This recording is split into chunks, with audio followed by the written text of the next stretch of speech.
Wait, were we not already on? No, now we're on. Like our faces and voices are on stream now. Okay, so what was that before? Just me turning on the video with the vamp logo, the spinning. Oh, okay, I gotcha. Yeah. Oh, I forgot to turn off my stupid Windows security thing. 1 second. Drives me nuts. Makes my soundboard slow. Turn off. Okay, there we go. So I'm waiting for my soundboard to come up right now. Come on, you son of a bitch. There it goes. Let's warm that up real quick. Okay, sweet. All right. I thought that happened like as the show was starting. Nah. I decided to do it before the show for once. Okay. You guys ready for me to do a 5 count? Whoa, jeez, already? It's 5 after 9, John. Yeah, shut up. I didn't even realize we were on. I thought we were still showing that spinning logo. What the fuck's wrong with you? No, I said we're on. I did not catch that part. 5 after 9? What the hell are you talking about? It's only 8 o'clock. Yeah, quite. Not funny. Why is it everybody else can make that joke, but I can't? You're the only one in the Central Time Zone. Why would anybody else make that joke? You make that joke like every single New Year's Eve to me. I'd make that joke every New Year's Eve. No, the joke is that I don't know what time it is where you are. That's always been the joke. It's been like, I don't know what time it is where you are, man, but it's New Year's over here. Happy New Year's, motherfucker. And you're always like, it's an hour later. Okay, or earlier. And it never dawns on me. That's the entirety of that joke. I was gonna say, I do like when you send me Happy New Year's. Is it now the Industrial Revolution? Right. All right. So, who's ready for me to count down from 5? I am. So ready. All right. 5, 4, 3, 2, 1, go. Oh, goddamn. Welcome to Game That Tune.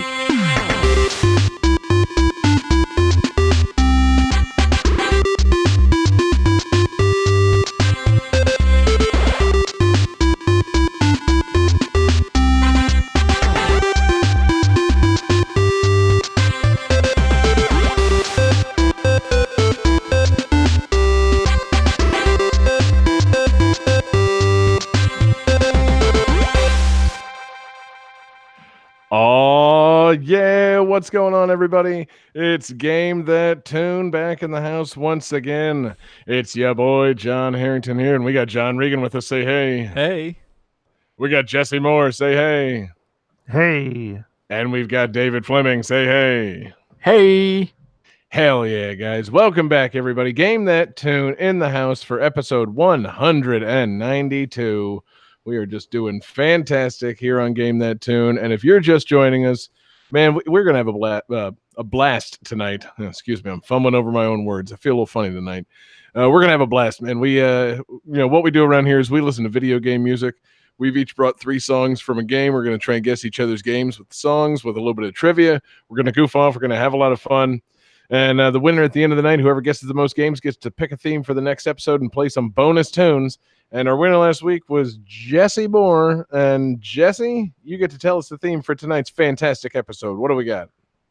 First-person games. Yes. Again, very little elaboration needed on that theme. Games played from the first-person perspective. Many,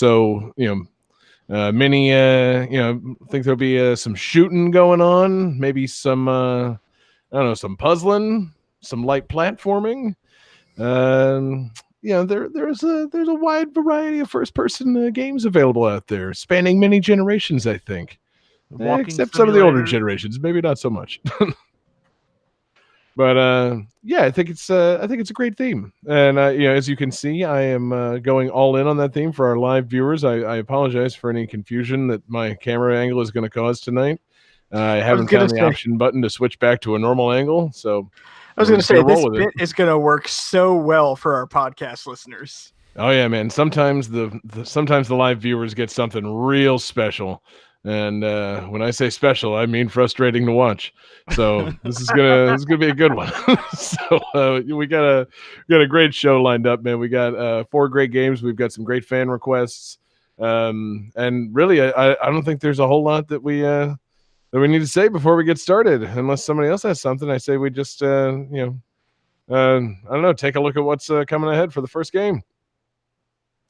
Game Trying to think of a 1. first person pun.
All right, guys. So the box art for I'm not gonna write it in front of the thing.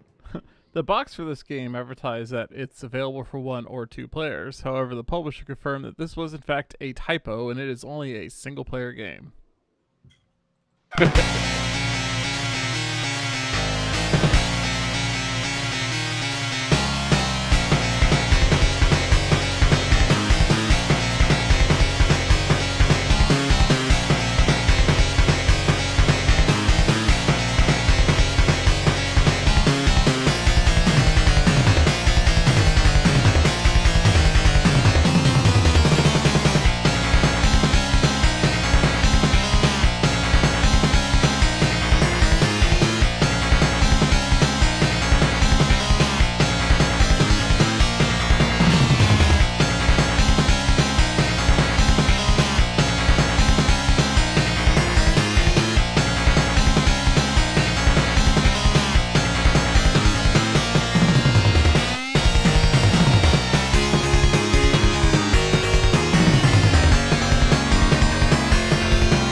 All right, guys, let's see some answers. Uh-oh. I had to think about that. All right, so let's see. Jesse wrote, I think, Doom L. John wrote Power Ski. Jeez, John, you want to redo this? Jesse wrote Doom 2. You want to let's do a fresh take. Doom okay. L. Good I God. couldn't tell. All right, so let's see here. I raised my goddamn answer now. Jesse wrote Doom L, which is incorrect. David wrote Revolution X, which is incorrect, and John wrote Power. It's too dark. I can't read it. Power Slave. God damn it. Power Slave, also incorrect. This is Metalhead for the Sega 32X. Came out in was it 1994? Oh, we don't have an 1995? everybody got it wrong song, do we? We do not. So this came out in 1995, and it is actually a pretty impressive looking game. I feel like for 1995, you know, fully 3D game for a Sega Genesis add-on. It looks pretty good, and that music is pretty sweet. The soundtrack's by Jun Seno. I think that's how you pronounce his name. Also known as the composer. I don't think that is, but Oh. we can redo it in post. Also known as main composer of the Sonic Adventure soundtrack. And it is also Crush 40, and you get some Crush 40 vibes from this. You get that heavy metal, punk metal, whatever you want to call it. You know, lots of guitars, lots of drums. Where were the vocals, John? There were none. Oh, this game. Hey, you know what really sets Crush 40 apart for me is the vocals. This does have some very terrible, scratchy, like pre-recorded dialogue. Vocal samples throughout the game with like talking heads that talk at you before each mission.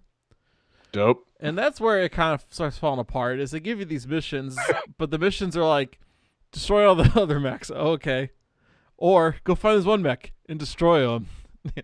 It's like, okay, a lot of variety. Pretty important stuff. It's a good thing they vocalized that.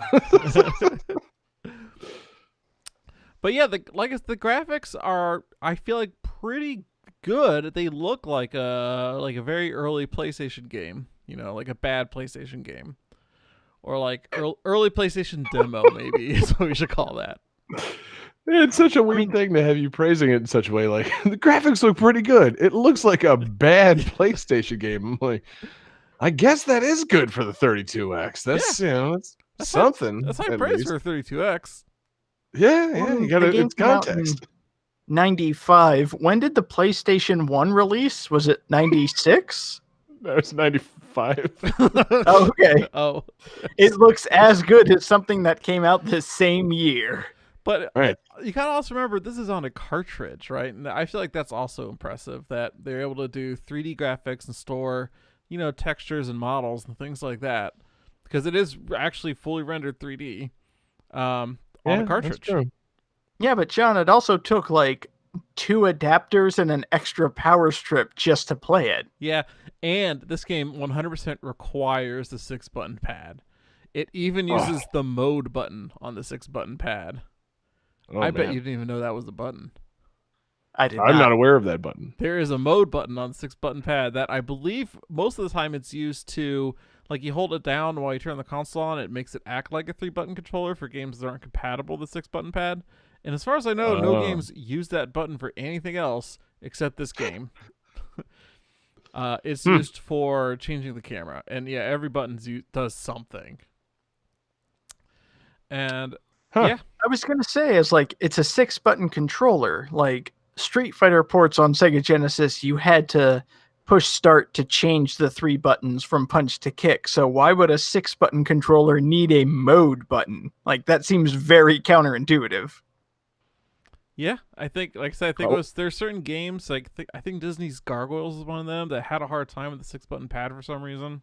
Maybe it wasn't Gargoyles, but there were some game that could not read it correctly, and so you could have it mimic a 3-button pad. Seems like a lot of things that Sega was doing at the time weren't very intuitive. Yeah, I don't know. Like the 32X. The 32X, for example. Why on earth would anybody buy a Sega 32X when they could just buy a PlayStation? Well, because how else were you going to get Sonic 32X? Oh, right. Right. David, it's called Knuckles Chaotix. It is a modern trash fire. As opposed to a vintage trash fire. Oh God. Was that on the box back in like 1994? Like it was a modern trash fire, Knuckles Chaotix. God, I feel like that's Like how one of most, those like edgy magazine ads. nowadays that is how some of these games like on Steam would advertise themselves. Like Mhm. Untitled Goose Game, modern trash fire. Even though it's Wasn't really, there Yeah. supposed to be like a Sonic 32X game that used like spherical worlds that never came to pass? That Or am I was- thinking of something else? that was Sonic Extreme for the Sega Saturn. Which never Oh, okay. never got finished. Yeah. Cool, man. So have you Forgive me, actually at this played- point, Sega was releasing consoles like every single year. I kind of got them mixed up. No, yeah. Yeah, Sega you're was forgiven. Sega. They would just get kind of bored, be like, you know what? Let's put out a new console. Yeah. I tire of this. This 32X. Should we make it work for an existing console? Nah, make an add-on. It's gonna get complicated if we try to actually like make this work for something that people can actually play it on. We should sell an add-on, or maybe even a whole new console. I just love the idea of like the head of Sega being some rich British king. Like, I tire of this. Make a new console. Oh man. So Johnny, did you actually at any point in your life actually have a 32X? No, I never did have a 32X, sadly. I knew it. I fucking knew it. You didn't play this game at all. Because no, who on earth would ever have bothered playing this game? I don't know. Strange. It's halfway. What a game. It looks halfway decent. You walk around the cities and Mac, you blow things up. It's 3D. Yeah, It's all selling points in 1995. I guess. Yeah, that is kind of, I guess, what they were going for. Like people wanted something larger than life, so they got a series of small boxes that looked like robots to blow things up with. But I don't know. Seems like just and actually thinking about it, I'm trying to think of like the earliest shooters on the PlayStation, and it's like PlayStation 1, like the early shooter that everybody loved was like Die Hard trilogy. So like no one had any standards for a first person shooter back in the day. So yeah, maybe you could have gotten away with this if people could have actually played it. But as it stands now, it's just like, oh yeah, that's a yeah, that probably should have been a PlayStation launch game or something. Sega should have already been branching out into other consoles. Like they shouldn't have been trying to support their own thing. Like this was a mistake. But the soundtrack's good to see. It was that metal sound. I made me think it was Power Slave, because I thought Power Slave was like a metal like tie-in game. But nope, I was a Sega generation ahead on the Saturn. I was using my Google skills to Google first-person shooter games on the Sega Saturn, and for some reason it told me Power Slave. So I don't know. That's about as far as I got on that one. So yeah, it's anything else, John, on Metalhead for the 32X and composer Jun Sanue, but no vocals? What the fuck? No, that's about it, really. Yeah. At what point do you escape from the city is, what I'm asking about this game. Like that, how am I supposed to know the motivations of these robots if there's not somebody singing them? I don't think that's one of the missions. It should be a mission, escape from the city. Yeah. Instead of, or just make the song is, City Escape, but call it Mech Destroy, Follow me, set me free, trust me, and we will destroy all the mecha. And then it's you become writes a Knight itself. of the Wind. See, That's why I say the Night of the Wind. We're a City Escape family around here, David. Only you like Night of the Wind.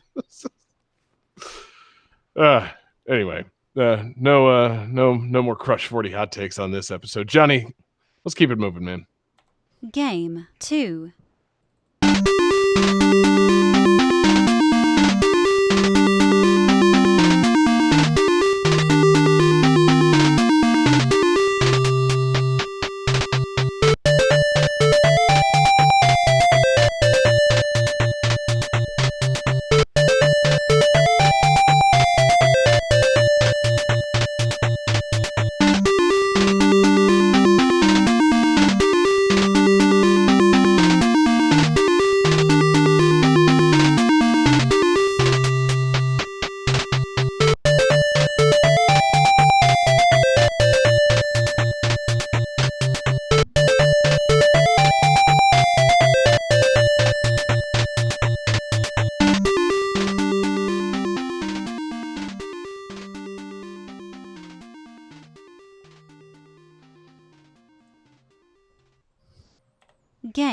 2. Oh, whoops. Yes, it is.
All right, guys. So at least one lit torch must be in the player's possession at all times. If at any point your torch is extinguished, the player will stumble, break their neck, and die.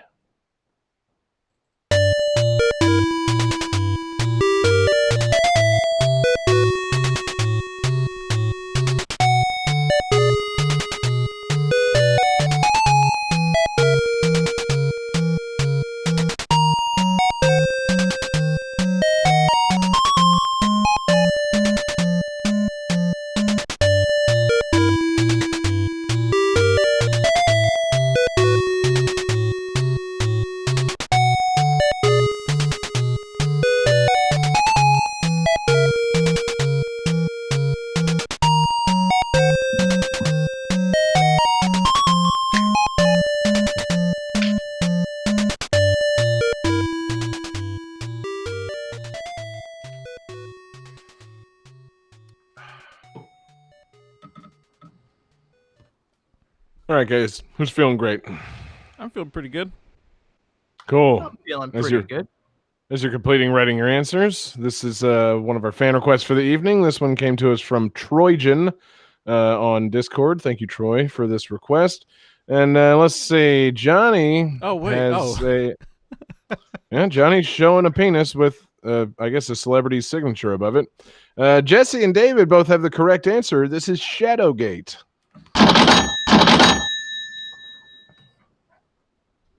Well done, guys. I'm glad that you both kept your torches lit. Oh, it's always lit. My shit's Yeah. always lit. Yes. Seriously, if I had any idea what this game was and had played this at some point and died because my torch went out, I think I would have thrown this out of my house, like, even as a young child. Like, wait, what? My torch went out and I died? Come on, I can see for a little ways in the dark. Give me a break, Shadowgate. That's ridiculous. Yeah, anybody here play Shadowgate? Jesse, did you give any time to this one? I know you love first-person RPGs. Oh boy, do I! And especially on the NES. Oh, man. This is an RPG. Yeah. I've heard of this game, but Right. as soon as I saw a screen of it, I'm like, play something else. Yeah, no, this. I'm glad we got this request because it's a fun idea picking a first-person game for the NES.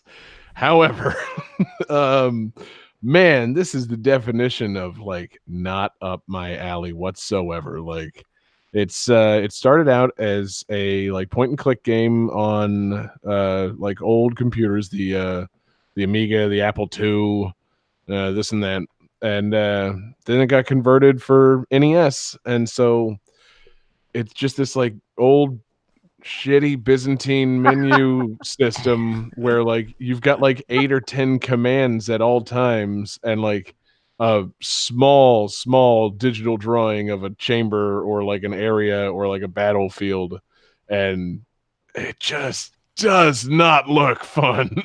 Like The monster designs look kind of cool. yeah, sure. I bet they are. The only thing I saw in my little research of this was like moving skeletons and stuff, and they're not even moving in the pictures I saw. Like, and I don't know. The monster designs could be cool. It's just like even starting the game, you have to like start by opening the door to Castle Shadowgate, and it's like, okay, you're at a door, and it describes the door to you, and there's like a skull at the top, and you have to select the right command to interact with the skull. You move the skull, it reveals a key. Then you have to go back to the command for take. Take what? Take the key. Okay? You now have the key. All right? Use what? Use the key. Use the key on what? Use the key on the door. The door is now open. Go inside. Like, oh God. This I'm with you. Nuts, I just man. cannot Like get I games would like that. have never, ever had the patience for this shit. Like, and if there's any kind of penalty for doing something wrong, like if you press like take on the skull, and it's like, you can't take the skull. Okay, that's fine. If you press take on the skull, it's like you attempt to take the skull and it breathes poison on you, and the game is over. Like, nope. Yeah, I need a system that's not going to punish me for doing the wrong thing. It just won't, let me do anything else until I do the right thing. That's the kind of game I'm looking for. This game sounds it's just so old and texty. So much text and so many commands. And the NES just doesn't have a good mouse. Like, you just can't point and click on the NES very well. Johnny, did you ever own the NES mouse? I didn't know they made an NES mouse. I knew they made a Super Nintendo mouse, but not an NES mouse.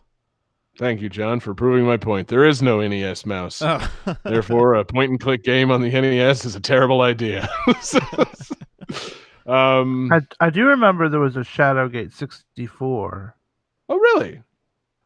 Yeah, I never played it, but I always wanted to rent it, but it was never there. Huh. I had no idea. I didn't know that the series continued on. I seem to recall this got a port or like an enhanced version on Switch, because I remember hearing about like Shadowgate Switch. Really? Oh, yeah. I mean, the latest release on the Wikipedia page for Shadowgate is PlayStation 4, which is funny to me. But hey, maybe it's on Switch too. I don't know.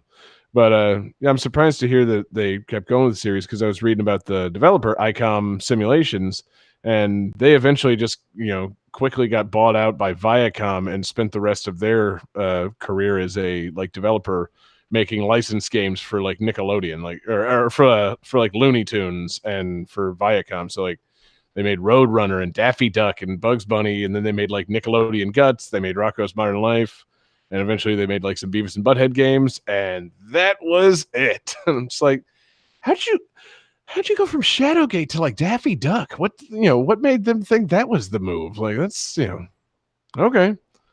Yeah, now I would play a command-based, text-based Daffy Duck game. That would have been, pretty good, especially if like it's like that cartoon where the animator is fucking with Daffy Duck, and you get to control like. It's like I would play the fuck out of a game based off of Duck Amuck that used the one. a 10 command prompt menu. Yeah, it's just you fucking with Daffy Duck for a few minutes. That'd be a worthwhile NES game if they could have made it. Or maybe it would have made a better Flash game. Come to think of it, I feel like I might have to do research, but I feel like there was an actual Duck Amuck game for the DS where like you actually it was kind of like WarioWare, but it was based around you just fucking with Daffy Duck. That's pretty fun. That sounds like something that perhaps Way Forward would have made, which is what Silver Nova in the chat is saying. There was a Way Forward Duck Amuck game on the DS. So that rules. Because, if you could draw on the touchscreen to fuck with Daffy Duck, that'd be really, really fun. Just like if you had a touch screen to play Shadowgate, it would be more fun than playing it using an NES controller. Like, that's part of what made Phoenix Wright games appealing. You could tap on things as opposed to, just going through a Byzantine long series of menu commands. And it's just, I don't know. I like the tunes. I like the moodiness of the whole game and the vibe. But man, that this type of game is not my cup of tea. Maybe it would have been good if like, I don't know, maybe some of these ports of it are good. Like, I wonder how the PlayStation 4 port does anything better. I guess even just adding a thumbstick does a better job of like pointing and clicking as opposed to the NES. So I got to assume any port of Shadowgate after like 1996, it's like, okay, yeah, that's fine. But no, thank you very much on the old version of this. But thank you very much, Troy, for the request. What a fantastic request it was. I'm so glad that we got to put this on the show. Putting on my happy voice to thank our requester. You too can make a request by going to our Discord and leaving us a fantastic request there. And if there's nothing else, which clearly there is not, Johnny, will you use a series of commands to take us to the next game? Oh, yes, I can. Okay, let's see here. Let me grab my mouse.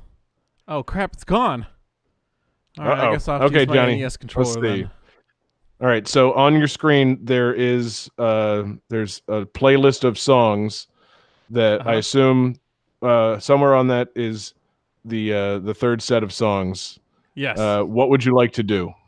I would like to play the song. Okay, nope. Wait. You cannot play the song yet, as you have not yet played the sound to indicate that the third game will play. Okay, play sound. Okay, play the sound. Game 3. All right, you've played the sound. Now you can play the third set of songs. Okay, play song. All right, here we go. God, fuck Shadowgate.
right, so this game features 9 distinct story chapters and was created by the creator of Sonic the Hedgehog.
All right, gentlemen, who has those guesses / answers ready?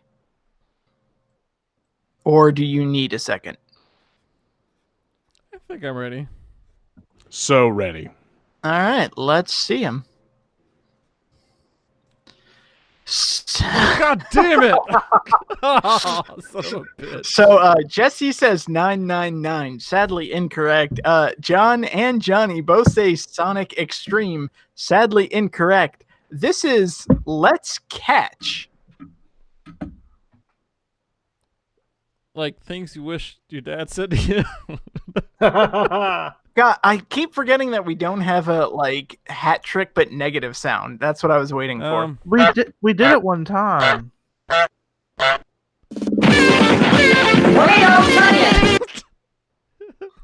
pretty good. That's perfect. Actually, yeah, that is perfect. Fat so honking yeah, Tunyon. this is Let's Catch, which was a WiiWare release developed by, I believe it was Probe, which was the studio that Yuji Naka created after he left Sega. Cool. This is kind of a weird one. So yeah, it's a first person catching game where you use the Wii remote for controls to toss and catch a ball back and forth, and that's pretty much all you do. What? But there's different modes. There's a speed catch where you have to throw and catch it as fast as possible. There's a target catch where you're given a plate of squares and tiles, and you have to throw it and try to hit all of the tiles. There's a bomb catch, which is basically hot potato but with a bomb. And then there's the story mode. And the story mode is you go to a park and you meet 9 different strangers and you play catch with them. And as you're playing catch, they start talking to you about their day and things that are going on. And it's really kind of sweet. Because one of the characters is an old man and you're playing catch with him and he starts talking to you about his kids and his grandkids and upcoming graduation, and the main hook of the game is you use motion controls to play catch, but the game is basically about learning the stories of these NPCs and discovering more about them and more details. And it's a really interesting game. I can't say that it's great because you're discovering like more about these people and all that kind of stuff, but also you're doing the same boring motion controls. Like it gets very repetitive very fast, You know, but it's also such a weird way to do it. Like it's a super unique game. if the story mode was you go down to the park and you start playing catch with dogs, I'd be very into that. That'd be a very cute thing. But for some reason, playing catch with strangers, nah, I can't, because I can't see myself doing that. I would never go to a park with like a sack of balls and just start like finding random people and be like, "Hey guys, you want to play catch? I'm an adult man." I mean, Who you wants don't to have show a up with cat? you don't show up with a sack of balls. You have like one ball. It's not like you're just throwing balls at random people. It's a very Catch! different game, Catch! Johnny. Catch. I'm saying, I'd like a story mode where you go to the park and just play with a bunch of dogs. No, that'd be fun. I could play that one all day. You know, And 10 dogs. yeah, but with Wii motion controls. But yeah, that's why before the show started, a little behind the scenes, I requested to not go first or last because this game is not a strong opener and it's not a strong closer. Like it's definitely interesting, but there's not a lot to it. Like it's fun to have story and it's fun to see games experiment, and sometimes experimental games go really great and sometimes they just kind of don't. Like I said, it's not a bad game. It's a very interesting idea. It just didn't quite play out 100%, but Oh, it's a first person game. So we there can't we are. drift. John, you've been conspicuously quiet this whole segment. Uh-oh. All right. All right. I think John's become Gordon Freeman. Yeah. So This yeah, is Crowbar. let's see here. Oh wait, or maybe someone got unplugged. Oh. Wow, we got to see that in first person. Amazing. Yeah, it's weird. Usually we can see his mouth moving and we don't hear audio, so we know something's wrong. Here, we're just kind of like at the mercy of questioning. Is John talking? I don't even know. Yeah, we can't hear him. We still can't hear him. Uh-oh. Okay, it looks like he's fixed it. Oh, 1 second. 1 hour. I don't want to assume, you know. Looks like he's starting voice meter. Oh, this is cool. I've never gotten to see John use voice meter. I've always wondered how he uses it. I've never actually seen John fix a fuck up before. How erotic. You know, Hey. that goes a long way towards can hear you. explaining why no one was responding to me. I thought you were just sitting there quietly, like you said Yeah, nothing to say it's about this game at all. Oh yeah, Yeah. no, I don't give a fuck about this game whatsoever. But I was trying to just interject, like, you know, so wait, like you're just playing catch with strangers. At no point do you get to play a catch with your dad. Like, you know, this seems like the kind of game that would have been designed by a kid who lost his dad at a young age, or Oh. like never connected with his dad. You know, like a cry for help to your dad, and then it's like, no, you just play catch with all the friendly strangers and learn about them. It's like, yeah, well, okay, I guess, you know, fuck your parents. I don't know, like this, you know, what the fuck, this game, like, you know. And you know, also, David, prior to the show, a little peek behind the scenes. Not only did you not ask to go first or last, you for some reason asked if you thought that one of us was going to pick this. Yeah. You were like, Well, did anybody because, pick like, an obscure downloadable game? And we're like, I don't know, man. You know, we're all playing coy. You really thought one of us was going to come up with the WiiWare Catch game? Oh, Well, shit. because I thought somebody was going to look up like first person games. And it's like, wait, Yuji Naka made a first person catching game? Nobody's going to choose that. I'm going to pick that. That's such a long walk, man. Is that what you did? That's several rabbit holes you have to go through. Okay, to be fair, Johnny has picked weirder games. Last episode, he picked a fucking obscure ass Japanese only game. Well, yeah, there's no accounting for the Johnny of it all, but I'm just saying, Yeah. like, yeah. That's what I was trying to account for. David, You I thought- am not an example. I am not a role model. And I mean, I'm trying to picture, like, you Google first person games, how far down the list do you have to go to get to Let's Catch? Like, to the L's, I assume. I actually didn't have to Google this game because I actually got this game when it was on WiiWare because it seemed interesting. It's like, oh, okay. And then like an hour later, it was like, yeah, I'm pretty much done with this. Mm-hmm. Yep. Like I it said, awakened something in you. You called your dad, and that was that. It's an interesting game. It's not a great game, but it's interesting. I was imagining somebody playing this game, and they put Cats in the Cradle on in the background. Oh yeah. And they cry. That really should be on the soundtrack. Yeah, that should be like a whole mini game. If you and your dad playing Cats in the Cradle's playing. Or would you be in that case playing as the dad, and every time you throw the ball with your son, the son is a little bit older, Ooh. And then before you even realize it, the roles have been flipped, and suddenly your son's not there to catch anymore because he's off raising his own family. God, that would be perfect. Let's make this game. And then the title of the game changes from Let's Catch to like, it's been a while since we've had a catch. And the game just gets really sad. Let's catch to I miss you, son. The new game plus mode is I miss you, son. When you beat the game 100%, you unlock absentee dad mode. Oh, Jesus. That's one of the modes.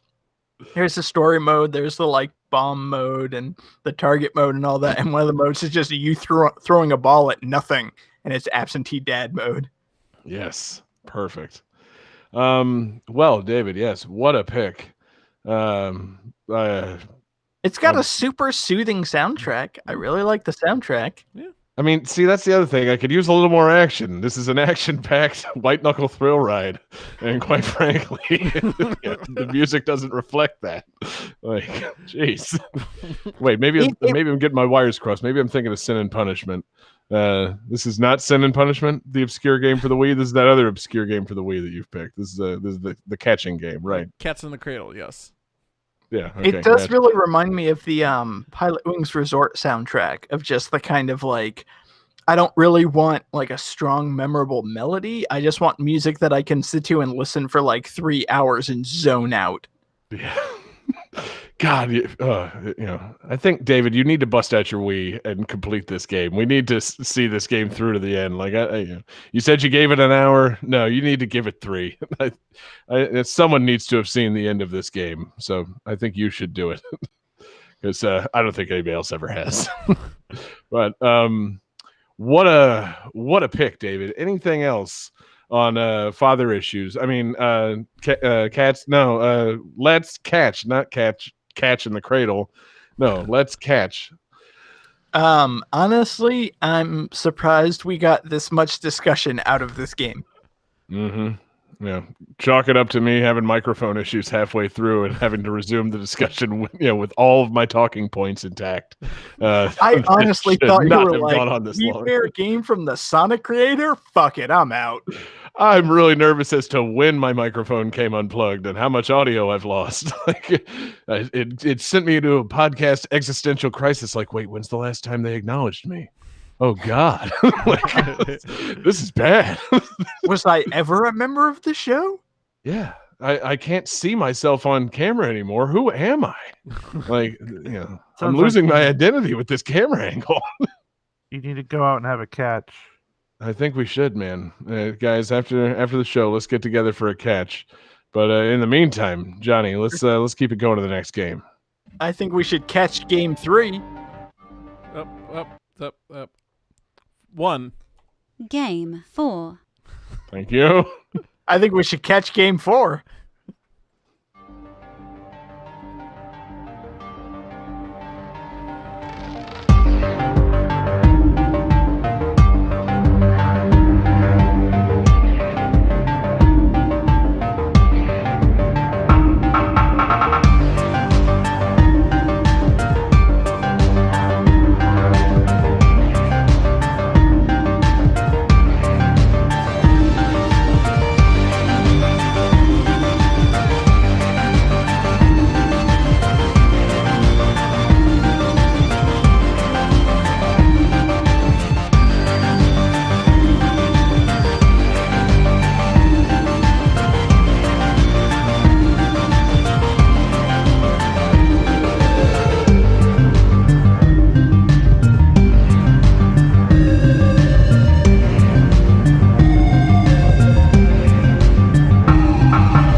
All right, so this game pays homage to 1990s first-person shooters, much like Doom and Quake, and was advertised as to have bleeding-edge graphics and gameplay, citing the year 1996. But it was released in 2017, and Johnny, there's a Linux support was added in 2018. Ooh.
Awesome.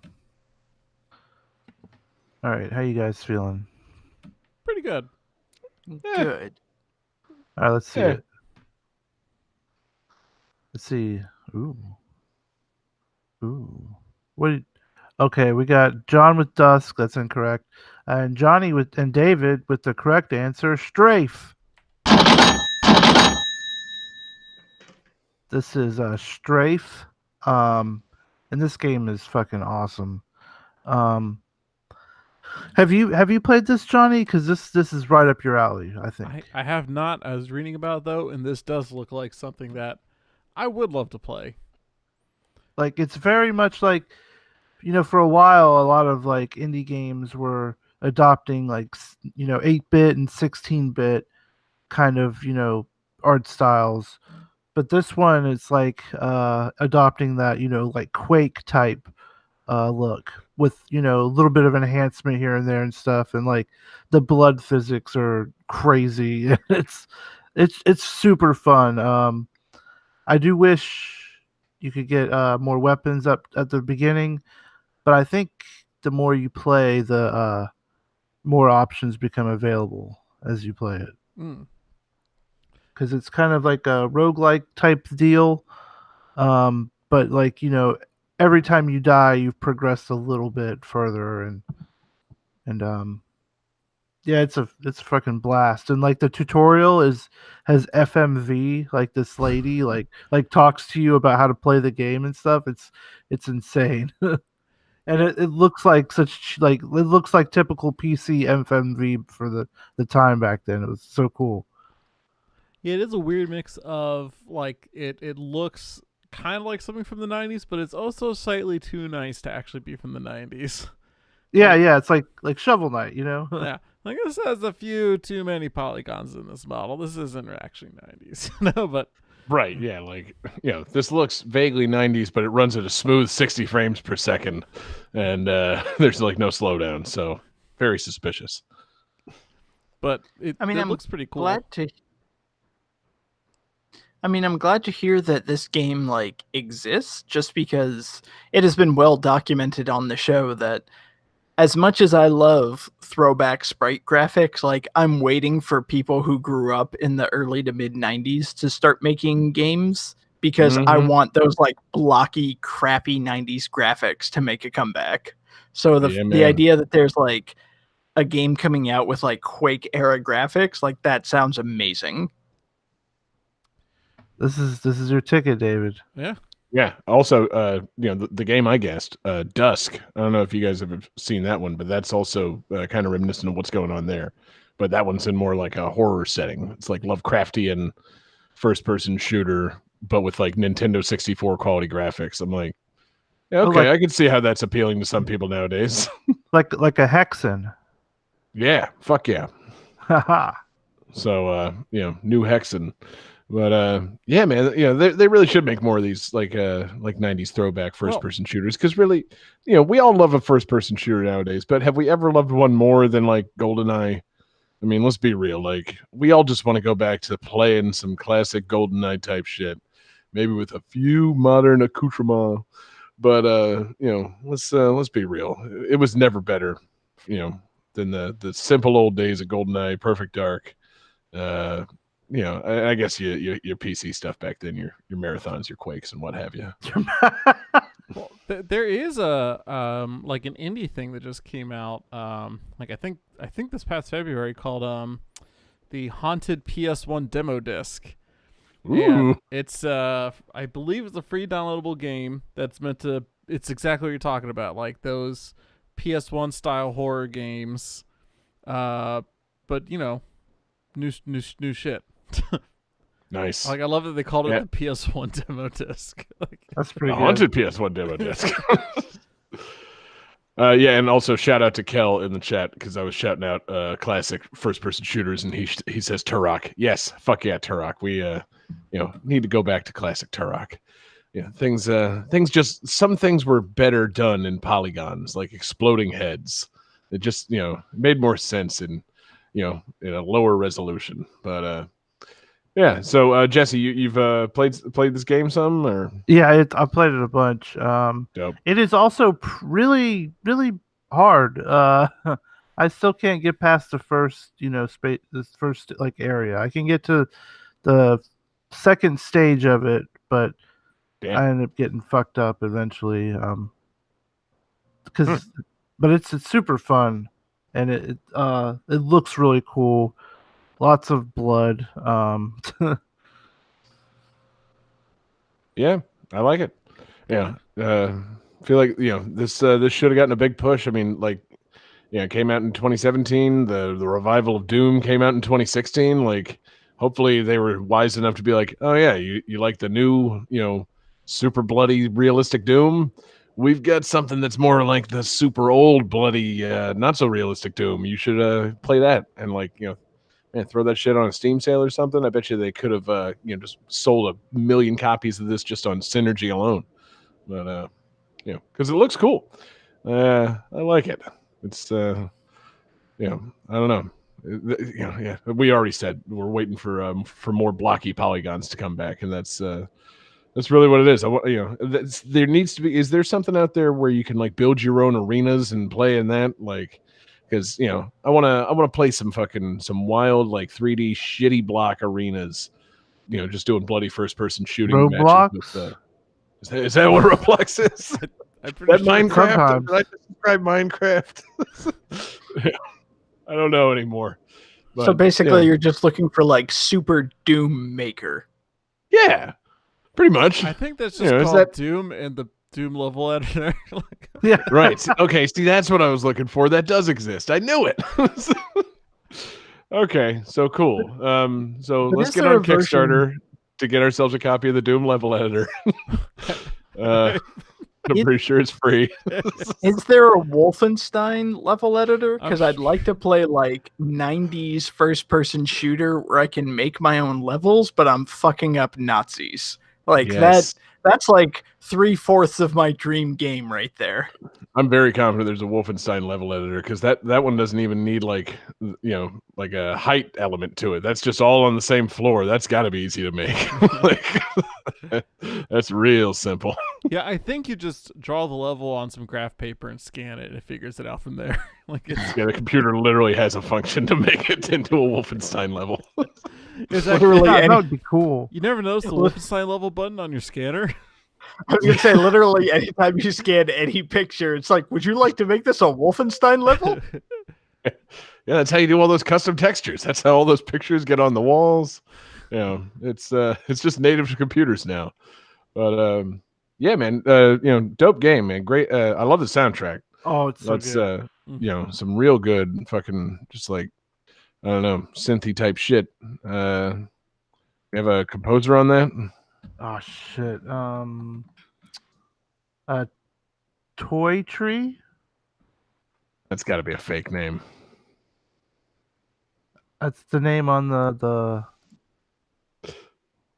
Wikipedia. All right. Yeah, well, Toy Tree. We'll look into it. Sounds like kind of person that Yeah, has this soundtrack somewhere genre, on Bandcamp for me to dance, find and electronic. pay a penny for. That might be. I mean, that might be their performer name if it's like an Yeah, indie that's- person. Yeah. Mm-hmm. Well, yeah, awesome, man. Great pick, Jesse. Anything else on Strafe, the video It's- game? Definitely worth trying. It's super fun. Yeah, I think. Oh wait, is it out on any system I can play it for? I forgot to ask the important question. Is it perfect for Switch? It is, but it's not on Switch yet. It's on PS4, Windows, Linux, and OS X. Okay, word. At least it's on something that I can play it on. Linux, my favorite of all systems. Yeah. Anyway, fuck Linux. Johnny, let's keep that positivity going into the next game. Game Sentiment we can all 5. get behind.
All right, guys. So this game's in-game graphics consist entirely of digitized photographs, causing a controversy upon its release due to the realistic nature of the violence.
All right, who's feeling great?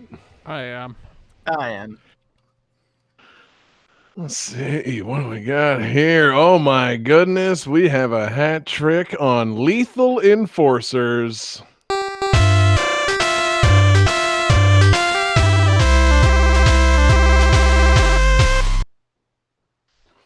Fuck yeah, guys. What a game. Great job. I thought I didn't think I was actually going to stump you guys because I know that you guys just Google the trivia and figure it out from there. But you know, if I can interject for a moment, I did not Google the trivia. I Googled Konami first-person games because this soundtrack has Konami written all over it.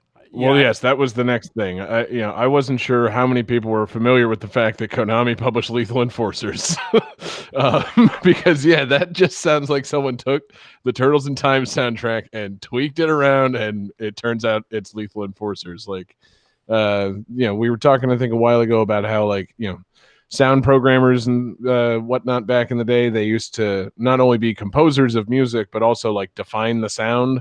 This was Konami's sound. So like whoever defined that sound and programmed using that chipset, they passed it on to the next guy, and that's a pretty distinct fucking sound. So good job recognizing the early 90s Konami sound. But see, I also thought perhaps I could get a stump if you guys didn't look up Konami first person games. If you just were going on the tunes, because you'd be confused. It's like, oh, that sounds like Konami music. That sounds like some Turtles shit, but I don't remember a first-person Turtles game. Oh, no, I'm stumped. Because my real question, who has ever heard the soundtrack to Lethal Enforcers? I mean, I was seriously, wondering that too. picture yourself in an arcade in the 90s. Did you ever notice that there was a soundtrack to this game? I'm just the answer is no. You heard no. gunshots and ambient arcade sounds. I didn't know there was a fucking fantastic super slap of a Konami soundtrack to go with this. This is crazy. I It's love very this, Ninja Turtle-y. I love the story Very. of this game. Please, John. The plot of the game is that you play as a police officer, Don Marshall. You are on the way to the donut shop for a break when mayhem breaks out. Of course. That's the whole Well, story. thank goodness. It's I don't know, not very sensitive to cops. Playing on those cop stereotypes that were. Yeah, I don't know, man. This. I like Lethal Enforcers. It's a game I play a lot when when it's at the arcade. But I don't know, man. Something about the cops I kind of would rather be playing as the criminals. I'm just going to be real. Like, I'd rather be committing the heists and fucking up the cops on the way out than actually playing as the cops and stopping the criminals. Like, you know what always really fucked me up in this game? Having to not shoot civilians, because I was just shooting all willy-nilly. It's not like I wanted to shoot the civilians. It just happened, which, it's a very police excuse. I know, but I mean it. I really didn't mean to shoot anybody. It's not that you want to shoot the civilians, John. It's that you have to shoot the civilians. Something Exactly. inside It's you just drives you. It's like that thing on The Simpsons where Marge is training to be in the police, and she's doing the shooting range, and the robber pops out, and she shoots that, and then like the guy pushing the baby pops out, and she doesn't shoot it, and then the end Chief Wiggum's like, okay, well, you missed the baby, you missed the blind man. I'm playing Lethal Enforcer. It's like, shoot everyone, don't let up. I mean, the game is literally called Lethal Enforcers. Are you not supposed to shoot everyone? Yeah. Exactly. It doesn't say lethal, fucking mildly lethal enforcers. Right. Or like lethal, like, situation assessors and then possible enforcers. No, you fucking shoot first, ask questions later. And the questions really start coming up when you run out of quarters. It's like, God damn it. Do they really need to penalize you for shooting the fucking fuck this? I would no lie play a game called Lethal Situation Assessors. You gotta assess whether or not you can have your gun unlocked from inside your cop car. It's like, I don't know, Chief. It seems like I might need to use the lethal enforcement in this one. It's like, I don't know. You're gonna really need to prove that, and I'm not sure how that translates to a first-person arcade game. Maybe you point a reticle and it's like assess the threat, and it's like, okay, yeah, time to use a gun. But seriously, don't shoot the civilian. Oh, no, you did it anyway. Damn it, Harrington, you're off the force. Although that's all that'll happen. You got too close to this case. I do want to go back to a point you made at the very beginning, John, where you were saying, did anybody notice the Lethal Enforcer soundtracks? No, because I never played this game, because when I went to the arcade in 1992, I was like, oh, Lethal Enforcers. And then I popped my quarters into Galaga and Street Fighter 2 and never played this. Well, that sounds like a personal problem, David. That's you missed out, because guess what this game had that Galaga didn't have? A gun that you could point at the screen and shoot things with. Yeah, there were innocent people being caught in the crossfire, David. It was awesome. It turns out all the aliens of Galaga are civilians.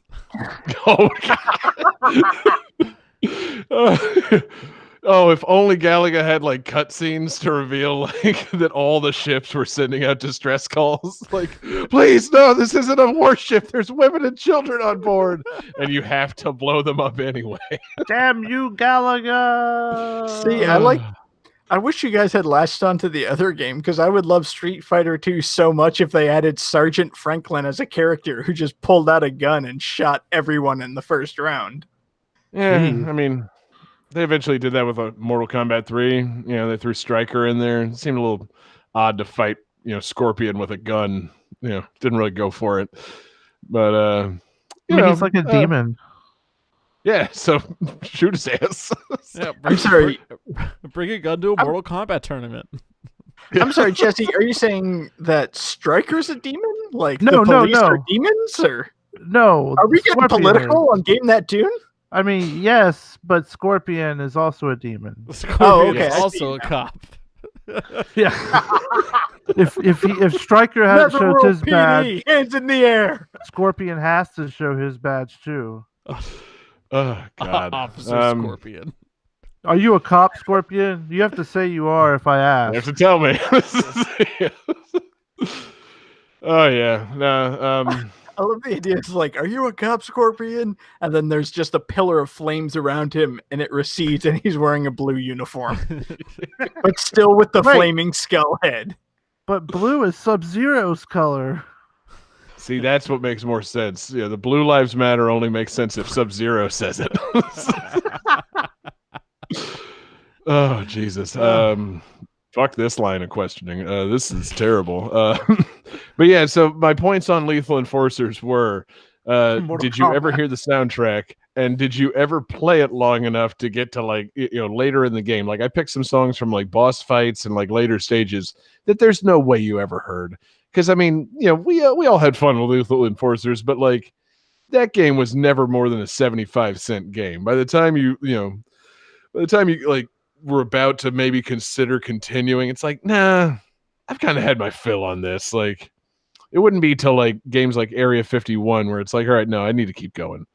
Like Lethal Enforcers was kind of early on, not the kind of game that's going to eat all your quarters. Like it tries, but it doesn't really entice you to keep on playing. That's just my assessment. Like plenty of fun to be had, but I don't know. Don't need to John, I to think keep I it going. established that this game did not entice me at all. Exactly. Attract mode? Nah, didn't work on me. Not past that second quarter, baby. Not a chance. But yeah, I gotta say, this is more than I thought I was gonna say on Lethal Enforcers. I honestly thought I was gonna say those three things, say fuck Lethal Enforcers, and move on to a secret bonus game. But I don't know, John. I had to pause my recording halfway through. How are we doing on time? Oh, we're doing fine on time. Johnny? Should I say fuck Lethal Enforcers? Lethal Enforcers is pretty good.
All right, guys. So the finale of this game was originally possible within the first 3 minutes of the game as an Easter egg as well as an alternate ending, but that was ultimately removed from the game.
All right, guys. How you feeling? Pretty good. Great. I'm feeling great. Let's see some answers for science. Oh, you poor fellas. Johnny says Indy Duke Nukem. Incorrect. Jesse says Duke Nukem. Also incorrect. And David says The Legend of Zelda Breath of the Wild Nintendo Labo VR. Super incorrect. No, this little game, fantastic sequel to a much-loved classic, came out in 2011. It's a little game called Portal 2. Oh shit! Really? Really? Yeah. Yes, indeed. I played that too. Damn. I did not recognize any of that music. Damn. That last song was the waiting room music for the multiplayer mode. David, did you play some multiplayer on that game? I did not. Damn, you missed out, my friend, because 2-player mode in Portal 2 was a lot of fun and really tricky. Johnny, did you play any of Portal 2? No, I just missed this entirely. Damn, dude, that's fucking shameful. This game's fantastic. I mean, I played Portal 2. Portal 2 is Right. fucking great. I just never played the multiplayer mode. Okay, word. Well, yeah, the other songs were from the story mode proper, but damn, yeah, I didn't want to play like just ambient music and I don't know, stuff from like the more action-packed scenes. That I feel like that would have I don't know, been boring and or give it away. But yeah, man, this game is fucking fantastic. I haven't played it in quite some time, but back when it came out, I got my fill of this one pretty good. Like, I like the original Portal. It's just fine. This one took everything that that it was and added some more crap to it, and it was a lot of fun. Like, how about more puzzles? How about more story? How about more things to characters to interact with? How about a weird second area where you're not only dealing with portals, but you're dealing with various gels. How about Stephen Merchant? Yes, Stephen Merchant as the weird, slightly menacing computer thing that ultimately is ruining everything. How about Cave Johnson? Lest we forget, yes. The fucking best thing about the game, Cave Johnson. I was very tempted to just be like, all right, this is Portal 2, and then just hit play on like an 11-minute clip of all Cave Johnson quotes. Because, I mean, what can I say about the game that isn't better said by J.K. Simmons playing Cave Johnson? Welcome, gentlemen, to Aperture Science. Astronauts, war heroes, Olympians, you're here because we want the best, and you are it. So, who is ready to make some science? Now, you already met one another on the limo ride over, so let me introduce myself. I'm Cave Johnson. I own the place. That eager voice you heard is the lovely Carolyn, my assistant. Rest assured, she has transferred your honorarium to the charitable organization of your choice. Isn't that right, Carolyn? She's the backbone of this facility. Pretty as a postcard, too. Sorry, fellas. She's married. To science. Yeah. The guy, he's just got such a fantastic delivery. He's got a classic deadpan, and, everything that Cave Johnson says in those fucking messages is very funny. Like, Johnny, you really didn't play any of this? I can't believe you didn't at least get this. Like, is this not in your Steam library right now? Like, I don't think it is. Have you forgotten that you've played it? I can't believe you wouldn't have played this. I never played it. Unbelievable. I missed it. Wow. I will say that this game has one of my absolute favorite reveals or moments within a game. Johnny, take off your headphones right now. David, I've never cared about spoilers. Johnny, take off your goddamn headphones. The moment where GLaDOS comes back to life is incredible. As slowly the machinery shakes and everything, and just that the light comes back in her eye, just oh, it's you. Right. Yeah, see, I was gonna say, I don't know if that needs to be saved from Johnny for a spoiler, because that happens pretty early on in the game. But yeah, it's still very cool. And GLaDOS is still just a fantastic enemy. Though, I was happy that this game added it had a longer story and added something like the Cave Johnson part, because I like GLaDOS, and I like the first Portal, but after a while, dealing with sarcastic, I'm gonna kill you robot just kind of wore thin on me. And I was like, God, are we gonna do another a whole nother game of that? And then it's oh no, that's upended very quickly. Oh, good. So it's not just you being snarked at by the computer. It that all changes very quickly, and in very surprising and interesting ways, involving characters played by Stephen Merchant and potatoes and repulsion gel. I was gonna say one of my other favorite moments is when GLaDOS realizes that her sarcastic clap function still works. That made me laugh so damn hard. Yeah, no, I mean, that's the thing. These games are just fantastic. Not only because of the excellent gameplay, the puzzles and just the the little things they give you to play with it's just fantastically designed games, but it's also some of the best written games ever. Period. I love everything about the Portal games, and I'm gonna play another Cave Johnson quote just because I want to do that. All right, let's get started. This first test involves something the lab boys call repulsion gel. You're not part of the control group, by the way. You get the gel. Last poor son of a gun got blue paint. All joking aside, that did happen. Broke every bone in his legs. Tragic, but informative. Or so I'm told. The lab boys just informed me that I should not have mentioned the control group. They're telling me I ought to stop making these pre-recorded messages.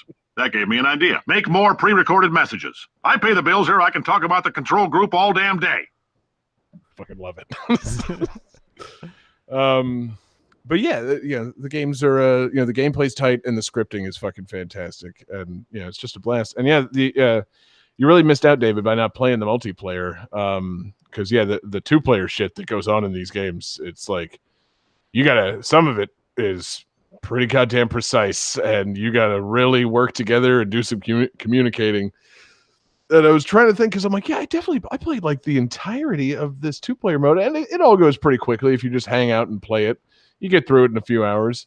And I was trying to think of who I played this with, because it came out in 2011. Like, Whitney and I were living together. She was not a first-person shooter player. And then I remembered, strangely, I played this with my sister. She came over one day, and I was playing this, and she was like, "Oh, that looks fun." I'm like, "You want to try the 2-player?" She's like, "I don't know." And I was like, "Oh, let's just fuck around. Like, I'm not gonna, get shitty on you if you can't figure it out. Let's just see if it works, because I've been dying to play this 2-player." And she picked it up and got it intuitively almost immediately, and we played the entirety of the 2-player mode together. It was a nice thing I did with my sister that one time, like just hanging out and playing this fun 2-player mode where you're playing as Portal shooting robots. You get the one little the 2 robots that you play as in the 2-player mode. One's like based on like the little like round core, and the other one's like the oval shaped turret guy. And the game just goes wild when you got 4 portals going instead of 2. It's really fun. So I kind of love it. And I'm surprised really that have they been remastering these or anything? Has there been a re-release of the Portal stuff? Like, it's still available on like Steam and whatnot, but like my version on PlayStation 3, it's just kind of collecting dust. Like, feel like Valve needs to get on just like a quick compilation kick and give me a PlayStation 4 version of these games, or a Switch version.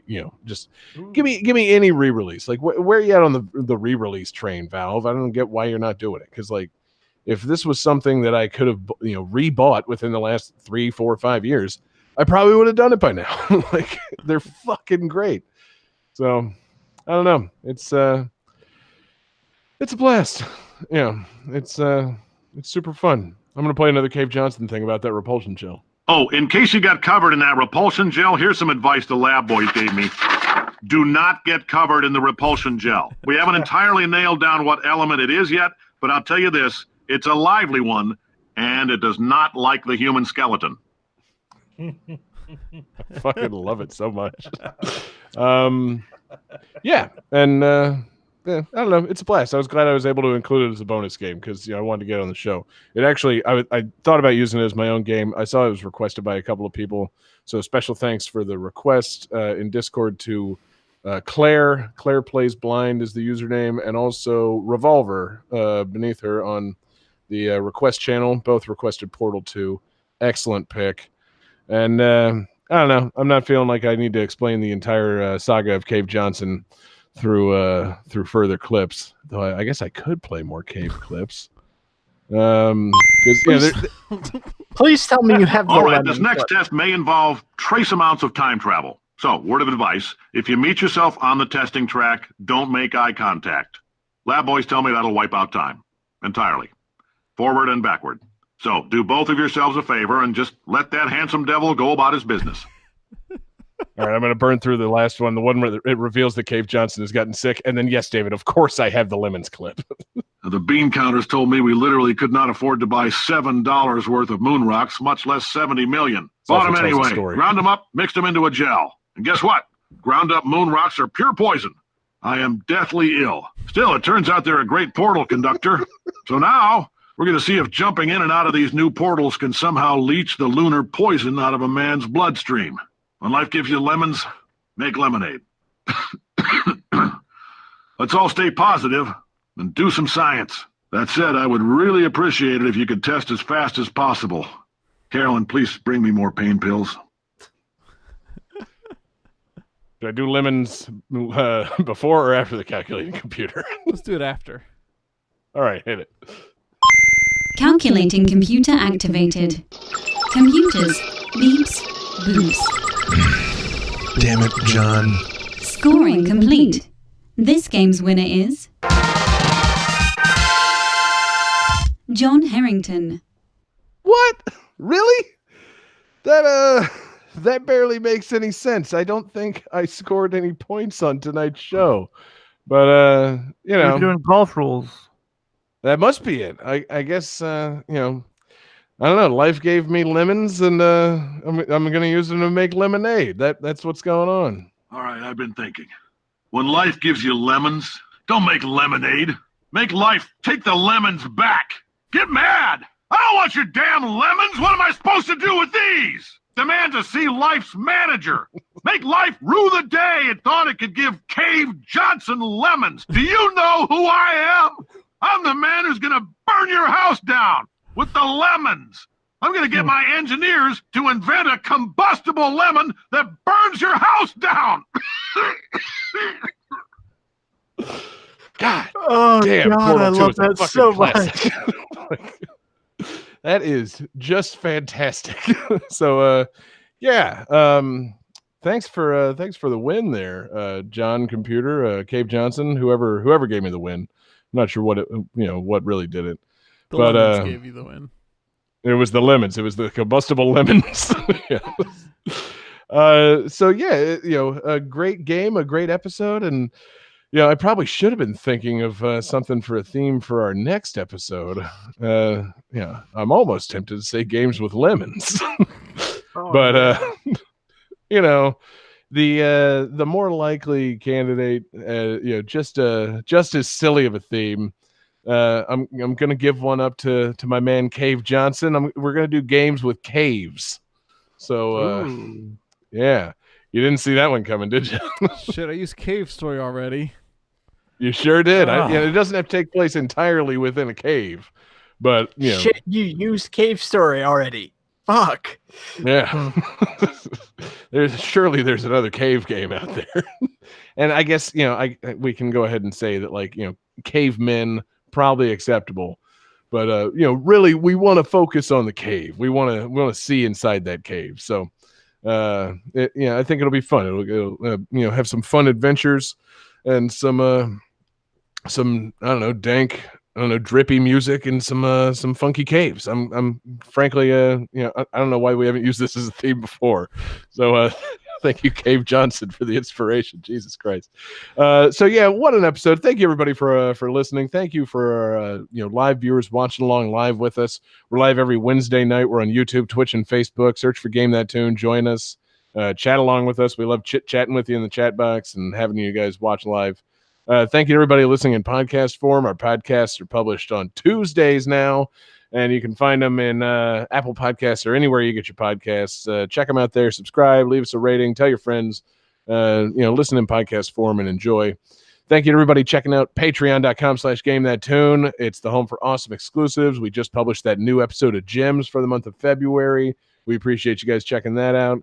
And we always got more fun stuff in the works. We got our Covered Up series. We got mixtapes. We're trying to do fun, just like goofy-ass monthly mixtapes now. We're having a lot of fun, and we appreciate you guys supporting us over at Patreon. Special thanks to the super fan tier producers, Alex Messenger, Lance Revere, Damian Beckles, Bradford Stevens, Daniel Perky, XX Chrono XX, Dominic Guy, Kelly Taylor Y, all fantastic fellas, and we appreciate you guys supporting the show. Thanks to everybody that submitted a request this week. We got a request via Discord, but you can also email us, gamethattune@gmail.com. You can hit us up on YouTube in our 24/7 live stream and try and make a request there, though really Discord's the best way to go. Or you can hit us up at Game That Tune on Twitter, or you can find us individually on Twitter. I'm there at JGangsta187. You can find John Regan on Twitter at JP Regan JR. You can find Jesse Moore on Twitter at Sega_legend. And you can find David Fleming on Twitter at DFD Fleming. Hell yeah, guys. What a show. And I'm glad that we were able to get that Portal 2 soundtrack onto the show, because otherwise my bonus tunes wouldn't make any sense. So you know what the bonus tunes are going to be. We got a little vocal track from Portal 2. Before I wanted you guys dead, but now I just want you gone. So peace out, everybody.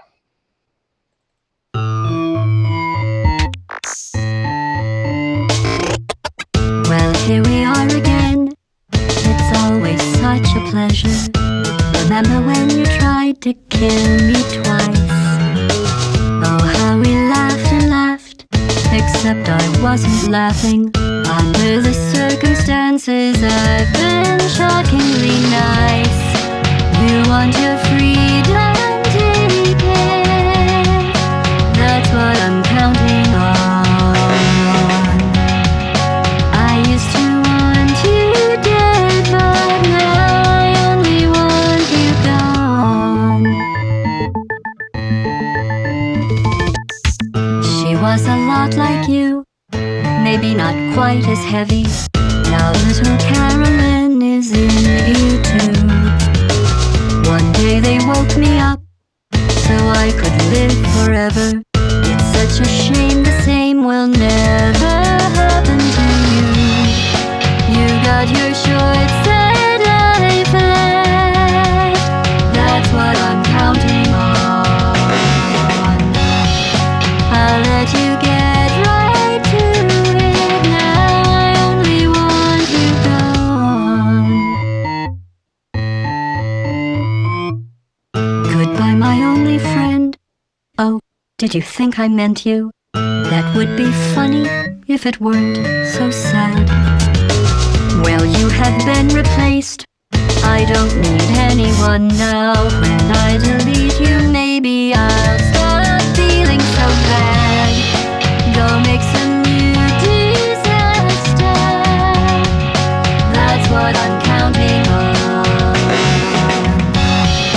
You're someone else's problem. Now I only want you gone. Now I only want you gone. Now I only want you gone.